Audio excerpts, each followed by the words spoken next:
우리가 격리돼 가지고 거의 갇혀 있다시피 하다 보니까 시간의 관념이 조금 둔해지는 것 같아요. 아침, 점심, 저녁, 그 다음에 또 며칠인지 무슨 요일인지 계절이 바뀌는지 이런 그 관념들이 좀 둔해지는 것 같은데, 우리 그리스도인에게 있어서는 시간의 관념이라고 하는 것은 매우 중요합니다. 우리 그리스도인들은 직선적인 시간관에, 그러니까 창조가 있고 종말이 있는 그 직선적인 시간관을 살아가기 때문에 우리 위치가 어디인가라고 하는 것을 잘 정하는 것이 중요합니다. 시간의 좌표를 잘 정해야 됩니다. 우리 그리스도인의 위치는 어디인가요? 다름 아니라 예수 그리스도께서 역사적인 사건으로 부활하신 그 예수 그리스도의 부활과 이제 예수께서 첫 열매가 되셨기 때문에 이후에 예수 안에 있는 나 자신도 부활할 것을 소망하는 예수 그리스도의 부활과 나 자신의 부활 사이에 우리 자신이 살아간다는 사실, 그 시간의 좌표가 거기 있다라고 하는 것을 분명하게 아는 것이 우리에게는 매우 중요합니다. 이 말의 의미는 우리의 신앙의 기준점은 부활이다 이 말이에요. 다른 데 있는 게 아니라 우리의 신앙의 모든 신앙의 기준이 어디 있느냐라고 말할 때에 부활이 기준이고, 부활을 떠나서는 우리의 신앙의 내용과 신앙의 능력을 말할 수 없다라고 하는 것이죠. 오늘 말씀에서 이 점이 분명하게 드러나게 되는데, 바울 사도가 여러 가지 온갖 고난 가운데 있으면서 형제들아 우리가 아시아에서 당한 환난을 너희가 모르기를 원하지 아니하노니 힘에 겹도록 심한 고난을 받아 살 소망까지 끊어지고 우리는 우리 자신이 사형 선고를 받는 줄 알았다. 거의 죽게 됐다라는 수준까지 바울 사도가 이제 고난 속에 있었죠. 근데 그들이 가진 믿음이 이어서 나오는데, 이는 우리로 자기를 의지하지 말고 오직 죽은 자를 다시 살리시는 하나님만 의지하게 하심이라.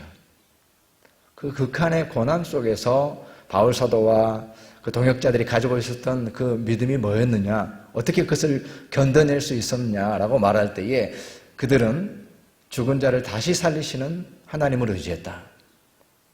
그러니까 신앙의 내용 자체가 부활을 기준으로 해서 부활의 약속과 부활의 능력이 그들의 신앙의 내용이었고 신앙의 기준점이었다라고 하는 것을 알게 됩니다. 그러니까 죽은 자를 다시 살리시는 하나님을 의지하는 거예요. 이것이 모든 그리스도인의 위치이고 모든 그리스도인들이 가져야 될 신앙의 내용입니다. 그랬을 때에 오늘 그 설교 제목 말씀처럼 부활의 영성을 가지고 살아가는 그리스도인은 누구인가? 부활의 영성을 가지고 살아가야 된다. 부활의 영성을 가진 자가 그리스도인이다. 우리가 신앙을 가지니까 우리 삶에 도움도 되고 의지도 되고 보탬도 된다라고 하는 그런 차원의 신앙이 아니라 죽은 자를 다시 살리시는 하나님을 믿는 믿음, 그 신앙, 그 영성, 이것이 기준이라는 거죠. 그래서 우리가 구약의 안식일 개념이 있는데, 구약의 안식일은 한 주간이 끝나는 개념이고 마무리되는 개념인데, 주일은 뭐냐면 그 안식일이 아닙니다. 안식 후 첫날 시작이에요. 그 달력에 보면은 주일이 맨 앞에 와 있는 이유가 출발이기 때문에 그렇거든요. 시작이기 때문에 그렇거든요. 근데 그 주일의 의미는 주님께서 부활하신 날이죠. 그러니까 부활과 함께 출발하는 것이 그리스도인의 신앙이고 삶이고 부활이 기준점이 된다는 겁니다. 그래서 러시아 말로는 바스케세이냐가 주일인데, 그 바스케세이냐라는 말 자체가 부활이라는 뜻이잖아요. 그러니까 부활을 기준점으로 해서 우리 그리스도인들은 살아가게 된다라고 하는 것을 알게 됩니다. 그래서 우리 모든 그리스도인의 영성은 부활의 영성이 되어야 됩니다. 우리의 영성은 고난에서 멈추는 영성이 되어서도 안 되고, 슬픔의 영성에서 멈춰서도 안 되고, 허무의 영성에서 멈춰서도 안 돼요. 어떤 분들은 전도서가 너무 좋다고, 모든 것이 헛되도다, 너무 좋다고 이렇게 말씀하시는 분도 계시는데, 거기에서 멈춰서는 안 됩니다. 우리의 영성은 부활의 영성이에요. 부활이 기준점이에요. 그래서 죽은 자를 다시 살리시는 하나님을 믿는 믿음으로 살아가게 되는데 그 믿음이 가지는 능력과 그 믿음이 가지는 가능성은 놀라운 것이죠. 왜냐하면 모든 것을 다시 살리시는 하나님을 의지하면서 살아가니까. 오늘 본문에서 4절, 5절 이어서 보게 되면 모든 환난 중에서 고난이 있었지만, 극한의 고난이 있었지만 그 가운데서 주님의 위로가 있다. 이렇게 말씀하고 있습니다. 그리스도의 고난이 우리에게 넘치는 것 같이 우리가 받는 위로도 그리스도로 말미암아 넘치는도다. 이렇게 표현하고 있습니다. 위로가 넘친다.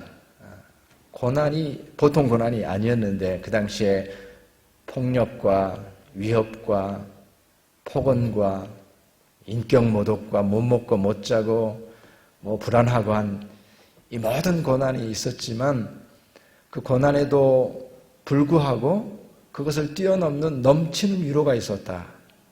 넘치는 위로가 있었다. 그러니까 죽은 자를 다시 살리시는 하나님을 의지하는 그 믿음을 가진 자의 능력이죠. 넘치는 위로를 가지고 살아가는 삶인 것입니다.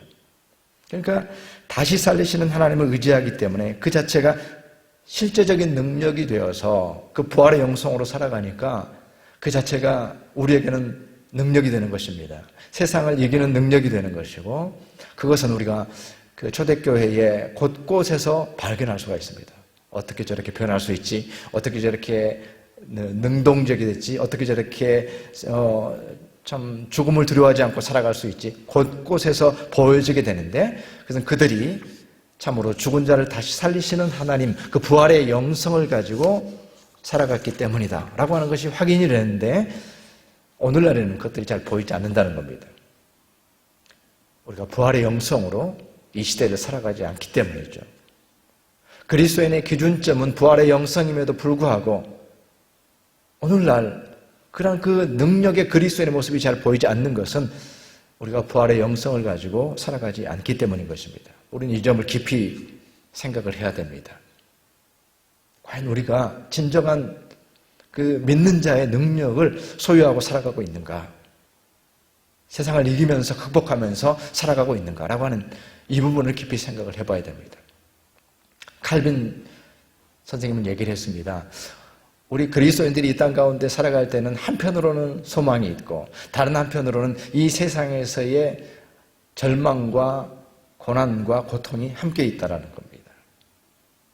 함께 살아가지만 그러나 그리스도인은 그 소망을 디딤돌 삼아서 소망을 참으로 발판 삼아서 그리스도인은 소망을 발판 삼아서 이 세상을 뛰어넘어간다.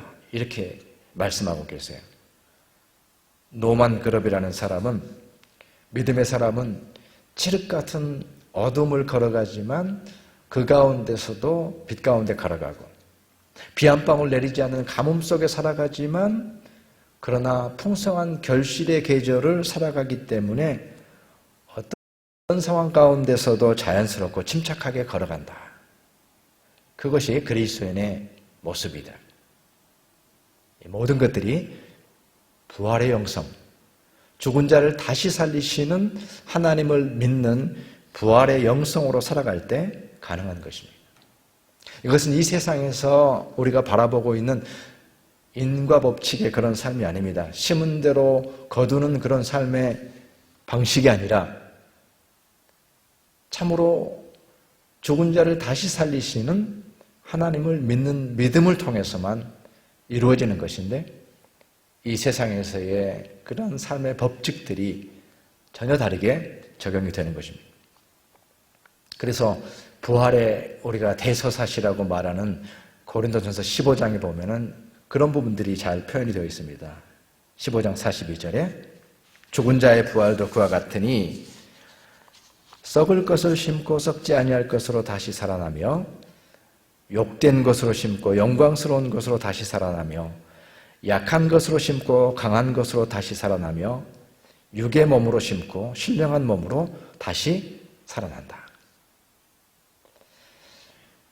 썩을 것을 심었는데 썩지 아니할 것을 거두고요. 약한 것을 심었는데 강한 것을 거두고, 욕된 것을 심었는데 영광스러운 것을 거두고, 육의 몸을 심었는데 신령한 몸을 거둔다. 심은 대로 거둔 게 아니에요. 이 세상의 인과 법칙에 어떤 그런 법칙을 따르는 것도 아닙니다. 이것은 오직 부활을 통해서만 이루어지는 것입니다. 이것은 우리의 삶이 개선되는 것이거나 아니면 우리의 삶이 훈련을 통해서 나아지거나 이런 것이 아니라 오직 다시 살게 하시는 하나님의 능력으로만 가능한, 참으로 부활의 소망과 부활의 믿음을 가진 자들 가운데서만 볼 수 있는 그러한 모습인 것이죠. 놀라운 일들이 부활의 영성의 그 가능성이고, 바로 초대교회에서 그들 가운데 보였지만 오늘날 우리 가운데 잘 보여지지 않는 것이라는 것을 생각을 해봐야 됩니다. 운동선수들 중에서는 그 놀라움을 보여주는 그런 선수들이 있습니다. 특별히 이제 그 구기 종목, 개인 종목의 선수들 중에서, 개인전을 하는 선수들 중에서 흐름을 보거나 또 스코어를 보면은 다 끝났네, 결과가 나왔네 라고 할 수 있는 그 자리에서 다시 뒤집는 선수들이 있거든요. 우리가 볼 때는 뭐 결과가 나온 것 같지만, 그러나 우리의 눈에 보이지 않는 무엇인가가 그들 안에서 역사하고 있어서 자기 자신에 대한 확신과 믿음을 가지고서 뒤집을 수 있다라고 하는 그 어떤 것이 그 안에서 보이지 않게 역사하고 있어서 그 결과를 뒤집어 버려서 참 놀라움을 금치 못하게 하는 그런 선수들이 있습니다. 그런 것처럼 그리스도인 안에 있는 부활의 영성이라고 하는 것은 그런 것입니다. 죽은 자를 다시 살리시는 하나님을 의지하는 것이기 때문에 그 어느 누구의 눈에도 보이지 않지만, 그러나 참으로 그 믿음이 역사할 때, 우리 삶 속에서 역사할 때 놀라운 가능성으로 그렇게 드러나게 된다는 거죠. 그것이 부활의 영성이죠. 우리가 오늘날 살아가면서 가장 중요하게 생각하고 가장 관심을 두는 것은 뭡니까? 우리가 노력해서 우리가 수고한 만큼 그 결과가 드러나는 것, 그것이 우리가 집중하는 거잖아요. 우리가 이만큼 했으니까 이만큼 결과가 나왔다. 그것이 우리의 삶의 모습인데, 그런 삶의 능력은 어떻습니까? 뭔가 조금 개선이 되고 좋아지고 나아지는 것 같지만 그냥 다시 원위치로 되돌아버리고, 왜냐하면 그것은 자기 능력 안에서만 살아가는 삶이거든요. 그리스도인들도 그렇게 살아가거든요. 부활의 영성이라는 것은 그런 게 아닙니다. 잘 생각해야 됩니다. 부활의 영성이라고 하는 것은 죽은 자를 다시 살리시는 하나님을 의지하는 거예요. 이러한 능력이 그리스도인의 삶 속에 마땅히 드러나야 되는데 그렇지 못하고 있다는 이 사실에 대해서 우리가 주의해야 된다는 그것입니다. 그래서 우리가 무기력하게 우리의 삶의 모습에서 변화되지 못하고 그것이 반복되고 하는 그러한 모습들이 우리 가운데 드러나는 것을 보게 되는데, 그러나 참으로 부활의 영성은 그것이 우리 삶 속에서 적용될 때에는 놀라운 능력으로, 어떠한 고난이 있다고 할지라도 그것을 뛰어넘는 넘치는 위로를 가지고 살아가는, 모든 인과관계를 뛰어넘는 그러한 삶의 모습으로 드러나는 것이 부활의 영성인 것이죠. 능력의 영성이죠. 세상을 이기는 것이죠. 세상이 감당하지 못하는 그것이 우리의 영성입니다. 왜냐하면 우리가 서 있는 위치가 예수 그리스도의 부활과 나의 부활 사이에 서 있는 자이고, 우리 신앙의 위치가 거기이고, 우리가 가진 신앙의 영성은 부활의 영성이기 때문에, 우리가 믿는 것은 죽은 자를 다시 살리시는 하나님을 의지하는 것이기 때문에 그렇습니다. 그런데 우리가 부활의 영성이다라고 말할 때에 영성이라는 말을 쓰는 이유가 뭐냐면은, 이 영성이라는 말의 어떤 의미에서 중요한 부분은 그것이 신앙이 우리의 삶과 연결된다라는 그런 면에서 중요하기 때문에 영성이라는 말을 씁니다. 그래서 부활의 영성이라는 말을 쓸 때에는 결국 이제 우리의 삶에서 그 부활이 어떤 의미를 갖느냐, 우리가 살아가는 삶의 모든 여정 가운데에서 결코 놓치지 말고 이 부활을 언제나 바라보고 있어야 된다. 언제나 부활이 기준이다. 이런 의미에서 부활의 영성이라고 하는 겁니다. 언제나 놓치지 말아야 될 것. 어떤 아이가 날씨가 별로 좋지 않은 날 연을 날리고 있는데, 이렇게 연을 날리고 있는데 지나가던 어른이 보니까는 날씨가 흐려서 아무것도 보이질 않아요. 이제 아이한테 뭐 하고 있냐 물어봤더니 연 날리고 있어요. 근데 연은 보이지 않거든요.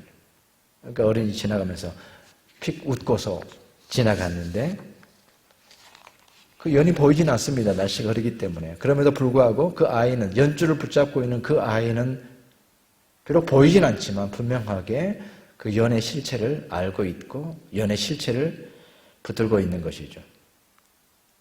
우리 그리스도인의 삶이라고 하는 것이 바로 그것입니다. 이 부활의 실체를 결코 놓지 않는 것. 언제나 이 부활의 실체를 붙들고 살아가는 것. 그것이 부활의 영성입니다. 언제나 붙들고 있어야 됩니다. 근데 대개 이제 우리가 신앙생활 하다 보면은 부활절이 지나가면은 부활절이 지나갔으니까 그냥 부활도 그냥 같이 보내버립니다. 다음에 올 때까지 다시 부활을 보내버리는 경우가 많습니다. 이것은 부활의 영성이라고 할 수가 없는 것이죠.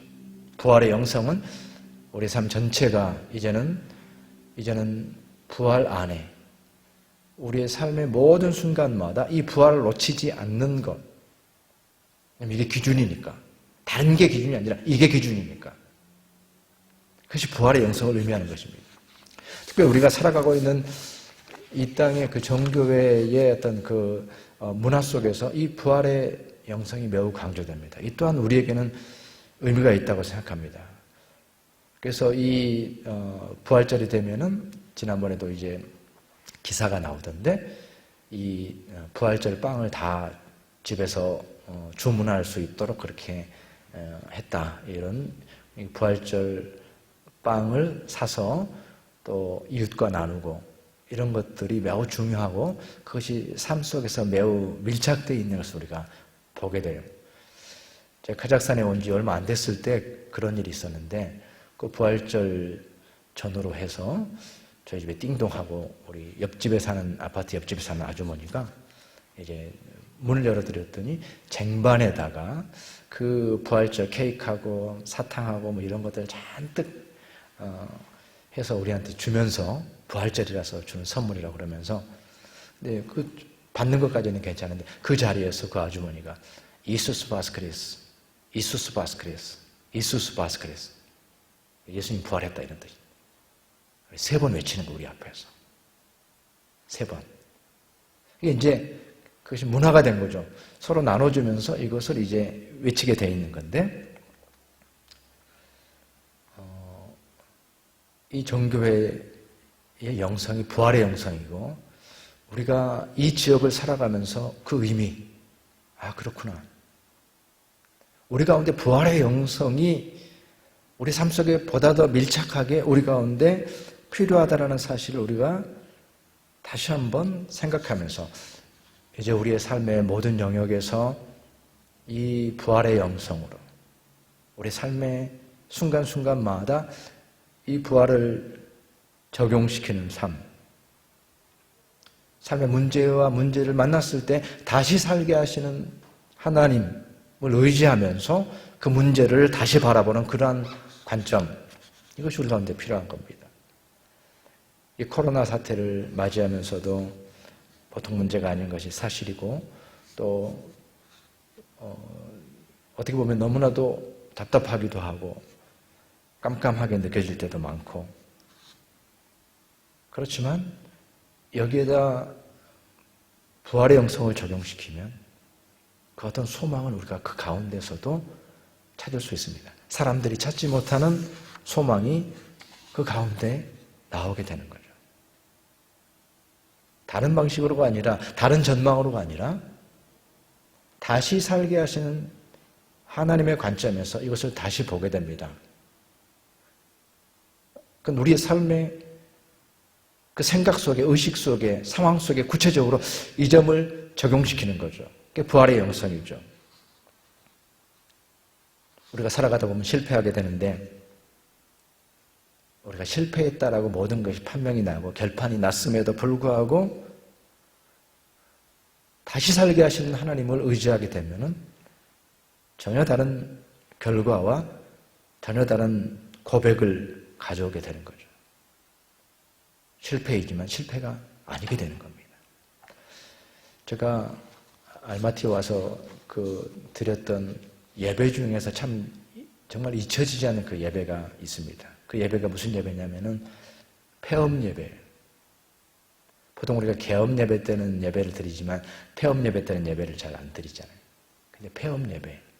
그것도 그 폐업 예배도 잘 돼서 폐업한 게 아니라 그 건물주가 그냥 마음이 바뀌어가지고 그냥 가게를 이렇게 이제 더 이상 할 수 없게 되는 그런 상황이 돼서 폐업을 하는데 폐업 감사 예배를 드려달라는 거예요.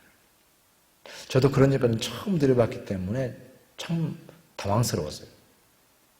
근데 이제 그 폐업 감사 예배를 같이 드리게 됐죠.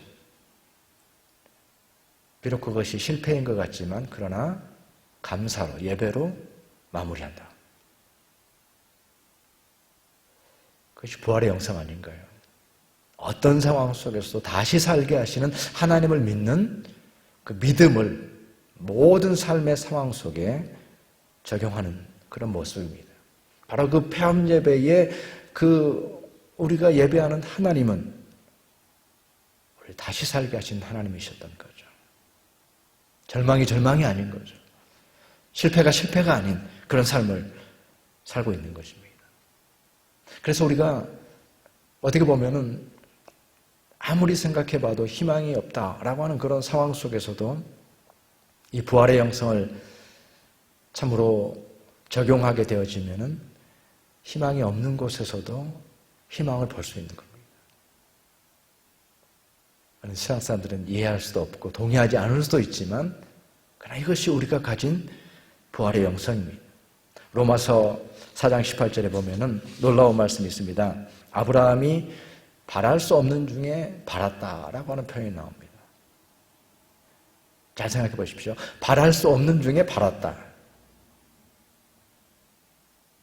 이거는 뭔가요? 착각인가요?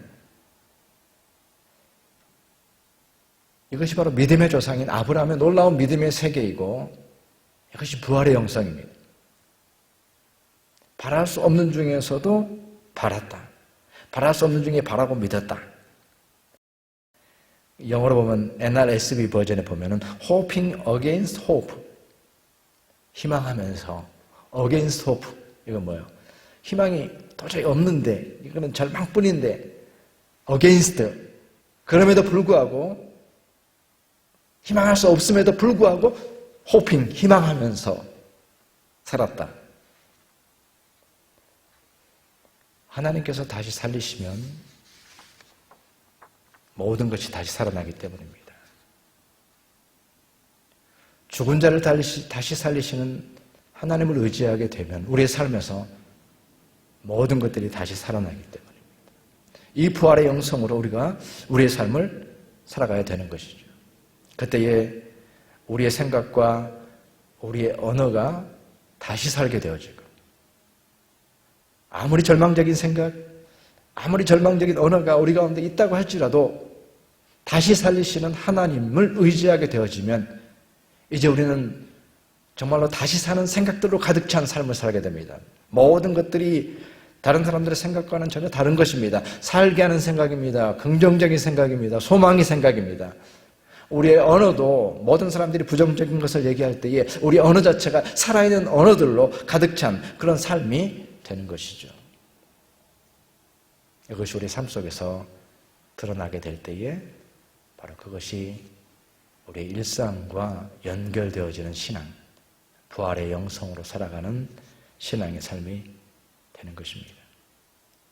오늘 말씀에서 우리에게 고난이, 그리스도의 고난과 같은 그 놀라운 고난이 우리 가운데 넘쳤지만 그 고난을 생각하면 뭐 도저히 감당할 수 없는 것이지만, 그러나 위로가 넘쳤다. 그 모든 고난을 뛰어넘는 넘치는 위로가 있었다라고 하는 이 말씀을 우리가 다시 한번 기억하면서 우리 자신이 어디에 서 있는가? 예수 그리스도의 부활과 나 자신의 부활 가운데 살아가고 있는 믿음의 사람인 것을 기억하면서 우리 모두가 부활의 영성으로 오늘 하루를 살아가게 되는, 그래야 해서 비록 어둠의 시대, 고난의 시대, 좌절의 시대, 절망의 시대를 살아가고 있지만 우리 그리스도인들 안에는 결코 꺼지지 않는 영원한 소망을 가지고 살아갈 수 있는 저와 우리 모두의 삶이 되시기를 주님의 이름으로 축원합니다.